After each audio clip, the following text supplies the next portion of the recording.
Yang namanya kebusukan disimpan bagaimanapun caranya pasti akan terus terbuka, terbongkar, akan diketahui oleh masyarakat banyak. Mengapa? Karena kita tahu sesuatu yang busuk, bagaimanapun Anda menyimpannya, dimanapun Anda menyimpannya, semua akan terbuka di mata masyarakat, bukan cuma di Indonesia, tapi juga di dunia. Karena itu, jangan heran kalau kemudian pemerintah Prabowo Subianto akan melakukan evaluasi dan mudah-mudahan bukan hanya pada proyek-proyek PSN saja, tapi tuntutan apa yang harus dilakukan kalau misalnya kebijakan-kebijakan tersebut masuk dalam kategori kebijakan politik yang menggunakan kekuasaan negara untuk keuntungan para konglomerat ya, dan kemudian merugikan rakyat banyak. Berikan. Assalamualaikum warahmatullahi wabarakatuh. Sahabat Pena Ufuk, secara mengejutkan Prof. Ikrar membeberkan, membuka secara menganga dosa-dosa Pak Jokowi selama menjabat Presiden Indonesia. Ada apa gerangan? Dulu Prof. Ikrar sangat mengagumi dan seorang yang sering memuji Pak Jokowi, dan hari ini beliau membuka apa yang selama ini diamati dari perjalanan karir politik seorang Pak Jokowi. Bagaimana? Kita langsung saksikan berikut YouTube saya. Teman-teman, kali ini saya ingin membahas satu persatu dosa-dosa dalam tanda kutip Jokowi atau kebijakan-kebijakan Jokowi yang bisa masuk dalam kategori korupsi jabatan. Kita tahu bahwa apa yang dibahas oleh banyak orang tentang kasus pagar laut ya, dan juga kebijakan-kebijakan terkait PSN itu adalah hal-hal yang terjadi pada kekinian dan itu mulai terbongkar ya, dan Jokowi terus-menerus itu mengelak ya bahwa dia adalah orang yang terkait dengan persoalan-persoalan tersebut ya. Baiklah, saya akan bicara satu persatu ya. Mengapa satu persatu? Karena ini bisa kita lihat apakah itu bagian dari yang disebut dengan organized crime and corruption seperti yang dikatakan oleh OCCRP ya, ataukah ini adalah suatu proses yang kita sendiri tidak sadar ya. Saya itu terus terang ya menjadi pengagum Jokowi saat dia masuk ingin menjadi gubernur Jakarta ya. Dan kita tahu pada saat itu poin yang dia bawa itu adalah mobil SMK. Dan bagi saya pada saat itu ini adalah suatu hal yang sangat baik yang dicanangkan oleh seorang calon kepala daerah ibu kota Jakarta ya, yang dibawa dari gagasannya itu dari Solo atau Surakarta. Namun kita tahu hal itu tidak pernah terjadi, atau apa yang dia gagas tidak pernah menjadi kenyataan. Nah, menurut saya ini adalah bagian dari kebohongan publik yang dilakukan oleh seorang pemimpin. Itu catatan saya yang pertama. Kita juga kemudian melihat ya bagaimana dia juga mengajukan anaknya untuk menjadi calon wali kota Solo ya. Yang kita juga tahu ya bagaimana itu terjadi, bagaimana proses pendaftarannya, bagaimana juga pengumpulan fotokopi KTP, dan juga siapa yang kemudian menjadi lawan dari sang anak ya, Gibran Rakabuming Raka pada Pilkada 2020-2021 itu ya. Kenapa saya katakan 2020-2021? Ini adalah satu proses sampai bagaimana dia menjadi calon dan kemudian maju terpilih menjadi wali kota Solo. Dan ini catatan saya yang kedua ya, karena di sini lagi-lagi itu melibatkan aparat ya, baik itu aparat dari intelijen maupun aparat dari kepolisian negara ya. Nah, saya pernah bertanya kepada seorang duta besar ya, yang pada saat itu baru selesai menjabat di sebuah negara di Eropa Barat ya. Saya tanya kepada beliau, "Bang, sejak kapan Abang itu tidak lagi berhubungan dengan Presiden Jokowi?" "Oh, udah lama, Krar." "Sejak kapan?" "Ya, sejak dia mengajukan Gibran menjadi calon wali kota Solo." "Oh, kenapa?" "Ya, karena gue udah lihat, dia bilang, bahwa ini pasti akan tidak berhenti sampai wali kota Solo. Ya. Jadi beliau mengatakan pada saya, ini pasti akan terus berlanjut. Apakah nanti kemudian jadi gubernur, atau kemudian jadi wakil presiden, atau kemudian jadi calon presiden Republik Indonesia. Dan analisis dia pada saat itu ya, itu sekitar tahun 2023 ya, beliau mengatakan itu pada saya, akhirnya menjadi kenyataan. Itu yang kita lihat ya, salah satu lagi-lagi dosa politik yang dibuat oleh Jokowi. Nah, dosa-dosa politik apa lagi ya? Itu salah seorang teman saya juga ya, seorang pengamat politik, bahkan pernah jadi dosen di Departemen Ilmu Politik FISIP UI, Saifullah Fatah. Dia juga mengatakan pada saya Mas udah meninggalkan Jokowi sejak 100 hari pertama dia jadi presiden. Saya tanya, kenapa? Kenapa ya? Karena pada saat itu dia melakukan kriminalisasi baik terhadap Abraham Samad maupun Bambang Wijoyanto ya. Mereka berdua juga adalah teman-teman baik saya ya. Dan saya kaget, apa yang kamu maksud itu kriminalisasi? Kita tahu ya bagaimana kemudian Abraham Samad itu diisukan bahwa dia punya affair dengan seorang perempuan, kemudian kesalahan-kesalahan yang lain terkait juga dengan persoalan jual beli ruko dan sebagainya dan sebagainya. Itu catatan saya yang lain ya. Nah, bagaimana ketika saya pulang dari Tunisia ya, itu saya waktu itu masih meraba-raba, dan pada saat itu saya juga masih memiliki suatu pandangan positif terhadap Jokowi ya. Saya beri contoh misalnya ketika dia mengatakan ya bahwa nggak ada hubungan saya dengan persoalan pembentukan koalisi partai-partai politik yang akan mendukung si A atau si B pada pemilu presiden 2024 kemarin ya. Bahwa koalisi itu adalah urusan dari pimpinan partai-partai politik. Walaupun kemudian kita tahu bahwa hal itu adalah suatu pernyataan yang dia tutup-tutupi apa yang sedang dia lakukan ya. Saya beri contoh bagaimana dia memanipulasi Partai Golkar, bagaimana dia juga memanipulasi Partai Kebangkitan Bangsa ya, dan macam-macam ya.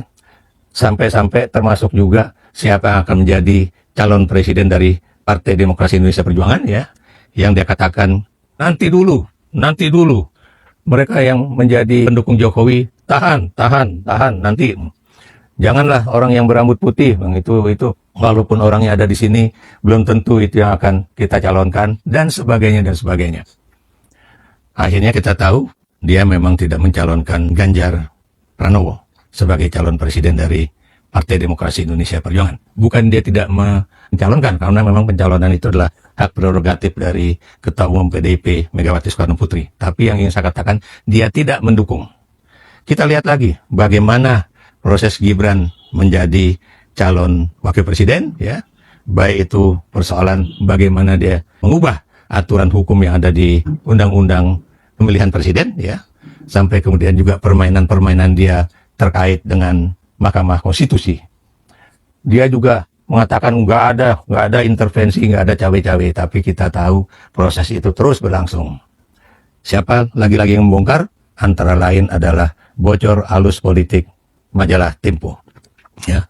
Dan kita lihat lagi ya, apalagi yang kemudian terjadi belakangan ini ya, bagaimana dia juga menggunakan aparat keamanan negara ya, aparat desa, dan juga aparat yang lain ya, termasuk juga pegawai negeri sipil, untuk memenangkan calon-calon kepala daerah yang ikut di dalam pilkada, khususnya di daerah Jawa Tengah dan juga Sumatera Utara ya. Dia juga berupaya untuk bisa memengaruhi hasil pilkada di Pulau Bali dan juga kabupaten kota yang ada di Bali, dan ternyata tidak mampu. Yang menang itu tetap adalah calon sebagian besar ya, calon-calon dari PDIP. Di Jakarta ya, kita juga tahu bagaimana usaha dia untuk memajukan salah satu calon ya, yang didukung oleh baik itu Prabowo dan juga dirinya sendiri ya, Jokowi ya. Dan kita juga tahu bagaimana upaya dia agar pasangan tersebut ya, Ridwan Kamil dan juga Suswono, itu bisa memenangi pilkada di DKI Jakarta melalui 2 putaran ya. Dan upaya itu sudah benar-benar sangat aktif ya. Tapi kita tahu alhamdulillah Presiden Prabowo akhirnya menghentikan upaya-upaya tersebut ya, dan menerima hasil di Pilkada Jakarta bahwa Pram dan Rano Karno itu memenangi Pilkada Jakarta secara sah dengan 1 putaran. Nah, selesai dengan persoalan pilkada, ya, ternyata muncullah hal yang kemudian kita tahu apa yang disebut dengan pemberitaan dari OCCRP, ya, bahwa Joko Widodo, Presiden ke-7 Republik Indonesia, masuk dalam nominasi sebagai tokoh paling korup di dunia, ya, atas dasar catatan-catatan dari OCCRP. Dan kita tahu, ya, berbagai pendukungnya, baik yang dari partai politik maupun yang dari organisasi kemasyarakatan, ya, ataupun misalnya semua yang menjadi kelompok-kelompok kepentingan pendukung Jokowi, wah, membabi buta mendukung dia, bahwa ini pekerjaan dari Tempo Group, gitu kan, bahwa ini juga pekerjaan dari Partai Demokrasi Indonesia Perjuangan. Dan ternyata akhirnya ada jawaban dari OCCRP bahwa semua itu adalah masukan-masukan yang diberikan oleh berbagai kelompok, yaitu kelompok jurnalis investigasi, ya, yang menjadi anggota dari OCCRP. Dan kita tahu bahwa OCCRP itu ternyata adalah suatu lembaga independen yang dananya didapatkan dari yang namanya United Nations Democracy Fund, ya. Jadi inilah suatu hal yang benar-benar resmi. Dan kita juga tahu bahwa catatan-catatan itu dia atau mereka dapatkan melalui suatu kumpulan data-data yang mereka miliki, termasuk juga data yang pernah dikeluarkan oleh Dewan HAM PBB, ya, yang bersidang antara 22 dan 23 Maret 2024, ya, mengenai bagaimana mungkin seorang presiden yang namanya Joko Widodo kemudian bisa cawe-cawe di dalam pemilu presiden 2024 kemarin, ya. Ini yang kemudian menjadi poin demi poin bertambah, ya, dan kemudian berbagai hal-hal yang dulu cuma menjadi catatan-catatan publik di tingkat politik domestik Indonesia, ini ternyata masuk menjadi bagian dari politik internasional, ya. Dan Anda tahu kalau sebuah negara itu tokoh politiknya, apalagi presiden, ya, itu masuk kategori tokoh paling korup di dunia, Anda tuh bisa tahu apa yang terjadi pada Indonesia, seperti yang saya telah bahas di YouTube saya beberapa waktu yang lalu, ya, bahwa Indonesia ini akan buruk namanya, Indonesia akan sulit mendapatkan foreign direct investment, ya, atau investasi langsung dari asing, ya, dan kemudian juga banyak, ya, ini yang kemudian menyulitkan Presiden Prabowo dalam menjalankan kekuasaannya, ya, khususnya dalam upaya beliau untuk mendapatkan foreign direct investment dan juga tentunya mendapatkan bantuan dari berbagai negara asing, ya. Dan kita tahu, ya, ini nggak berhenti sampai sini, tiba-tiba muncullah suatu peristiwa yang terkait dengan bambu-bambu yang dipasang oleh beberapa perusahaan, ya, yang sampai sekarang lucunya KKP juga belum tahu katanya siapa yang menjadi pemasang tersebut. Ada yang mengaku bahwa itu adalah perbuatan dari para nelayan sendiri, tapi berita-berita yang terus kita ikuti belakangan ini menyatakan bahwa yang namanya nelayan di wilayah Tangerang dan juga Jakarta Utara saat ini mulai bergelora kembali untuk bisa menangkap ikan, ya, melewati batas laut yang selama ini tertahan oleh pagar bambu yang disebut dengan pagar laut tersebut, ya. Dan kita tahu bahwa ini bukan hanya sebuah pagar laut, ini ternyata di dalam laut yang dipagari tersebut itu ada garis-garis yang menunjukkan bahwa orang-orang ada atau perusahaan-perusahaan ada yang memiliki surat hak milik atas tanah, ya, dan juga ada juga surat hak guna bangunan, ya.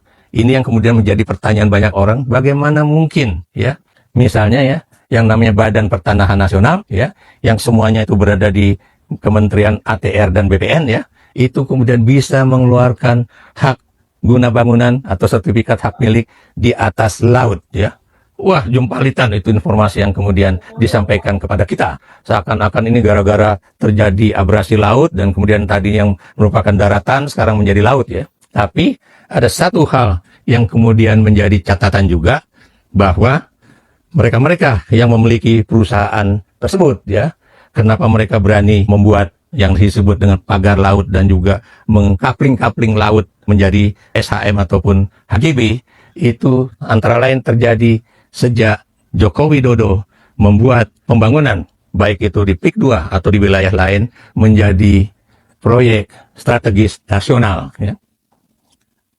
Beliau mengatakan bahwa dilihat dulu dong ini prosesnya itu berjalan dengan baik atau tidak ya. Tapi kita tahu sekarang yang namanya AHY ya sebagai Menteri Koordinator Bidang Pembangunan Infrastruktur yang dulu juga pernah menjadi Menteri ATR dan BPN mengatakan bahwa sekarang ada evaluasi terhadap proyek-proyek strategis nasional oleh Presiden Prabowo yang jumlahnya bukan main banyak, 280 PSN, 280 proyek ya. Apa yang saya katakan di sini ya, semua kebusukan-kebusukan, dosa-dosa politik, ya, korupsi-korupsi kekuasaan itu satu persatu semuanya muncul ke permukaan ya. Yang tadinya itu mungkin terbenam oleh orang-orang yang selama ini mendukung dia dan juga orang-orang yang selama ini selalu berkoalisi politik dengan dia ya. Dan Anda juga tahu ya, bukan cuma ini, tapi juga bagaimana dia juga bisa melemahkan KPK ya. Ini bukan cuma Jokowi, tapi asli ada koalisi dengan partai-partai politik dan anggota-anggota DPR yang membahas soal bagaimana melemahkan KPK, yang juga melakukan suatu proses juga ya, bagaimana itu juga mengubah dasar hukum bagi Mahkamah Konstitusi, dan juga Anda tahu perubahan mengenai Omnibus Law ya, dan kemudian juga bagaimana perubahan mengenai Undang-Undang Minerba ya, yang semuanya lagi-lagi hanyalah menguntungkan pihak pemilik kekuasaan yang kemudian bisa seakan-akan membagi-bagi apa yang disebut dengan proyek dalam kaitannya dengan pertambangan. Saya beri contoh, yang tadinya misalnya organisasi keagamaan bisa dapat proyek pertambangan, yang tadinya adalah organisasi kemasyarakatan juga bisa dapat proyek pertambangan, sekarang masuk lagi perguruan tinggi juga bisa mendapatkan proyek-proyek pertambangan. Apa yang saya katakan di sini, upaya-upaya untuk melakukan yang disebut dengan bagaimana government itu menarik ya organisasi-organisasi tersebut supaya tunduk pada pemerintah, itulah yang terjadi. Tapi lagi-lagi ya, yang namanya kebusukan disimpan bagaimanapun caranya pasti akan terus terbuka, terbongkar, akan diketahui oleh masyarakat banyak. Mengapa? Karena kita tahu sesuatu yang busuk, bagaimanapun Anda menyimpannya, dimanapun Anda menyimpannya, semua akan terbuka di mata masyarakat, bukan cuma di Indonesia, tapi juga di dunia. Karena itu, jangan heran kalau kemudian pemerintah Prabowo Subianto akan melakukan evaluasi, dan mudah-mudahan bukan hanya pada proyek-proyek PSN saja, tapi tuntutan apa yang harus dilakukan kalau misalnya kebijakan-kebijakan tersebut masuk dalam kategori kebijakan politik yang menggunakan kekuasaan negara untuk keuntungan para konglomerat ya, dan kemudian merugikan rakyat banyak. Berikan pendapat Anda. Sahabat narasi pena dimanapun berada, ya kita sudah mendengarkan statement pernyataan Prof. Ikrar terkait dengan perjalanan politik Pak Jokowi, dan dalam pandangan Prof. Ikrar ada sejumlah kebijakan-kebijakan yang dalam tanda kutip menurut Prof. Ikrar adalah dosa-dosa Pak Jokowi, yang dipandang sebagian kebijakan itu hanya berpihak menguntungkan para oligarki dan juga para cukong. Sementara di sisi yang lain, kebijakan-kebijakan tersebut tidak menyentuh dan meningkatkan kesejahteraan masyarakat. Untuk itulah Prof. Ikrar membuka mata kita semua, terutama kepada ternak-ternak Mulyono, para pemuja Jokowi yang selama ini tidak mampu mengaktifkan akal sehat. Ya, ketika ada orang yang membuka kebijakan-kebijakan Pak Jokowi yang dipandang keliru, mereka menyerang. Padahal di sini seperti pada umumnya, Prof. Ikrar hanya mengomentari, merespon dari sebuah kebijakan di mana Pak Jokowi sebagai Presiden Indonesia 2 periode, tentu publik dan juga pengamat punya kewajiban mengingatkan jika ada sebuah kebijakan dipandang tidak tepat. Karena seorang presiden 24 jam seluruh hidupnya dibiayai oleh rakyat. Fasilitas mulai dari tidur sampai tidur kembali itu semua difasilitasi dari rakyat melalui urungan pajak. dan kita di sini para sahabat Pena Ufuk tidak